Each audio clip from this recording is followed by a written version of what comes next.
Hi, my name's Gerard Rennick, LNP Senator for Queensland. I'm up on the Sunshine Coast for a couple of days doing a listening tour to listen to businesses and community groups and the council to basically get feedback on their response to COVID, how things are going with COVID, and basically to give a little bit of input as well into what the federal government's plans are going forward and what I myself, as part of the federal government, as a representative of Queensland, would like to see the federal government do in help pulling Australians out of COVID.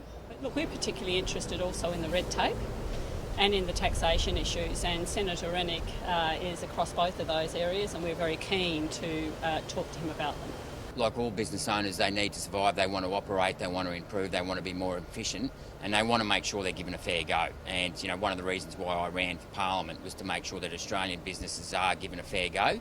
I've got a background in international taxation and finance, and it really frustrates me when I see Australian business unable to compete with international business because of too much red tape or taxation rates that are uncompetitive here in Australia that make it very difficult to compete offshore as well.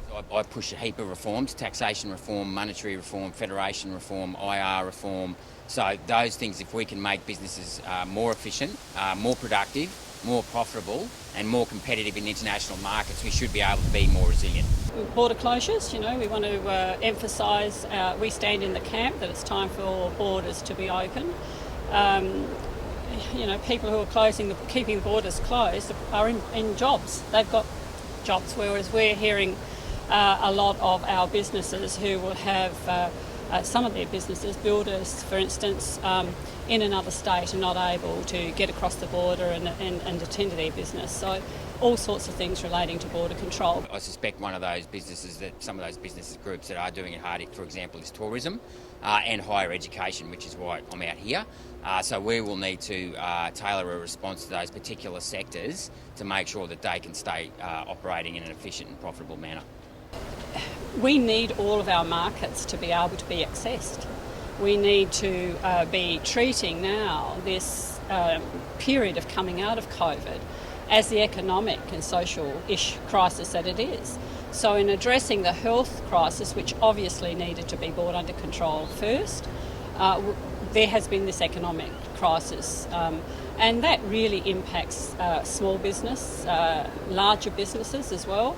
But it impacts the owners of small businesses, stresses of families. We're now sort of starting to see the consequences of that. And I'd like to start hearing our Premier talk a little bit more about the escalation of mental health, who is being affected by mental health, the impacts of small business, loan defaulting. I'd like to start to see some of that sort of rhetoric in the discussion.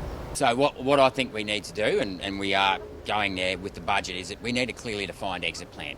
And in my personal view is that, given that I think with respect, we had one death on Sunday in New South Wales, but we basically had very few deaths outside of Victoria now for a number of months.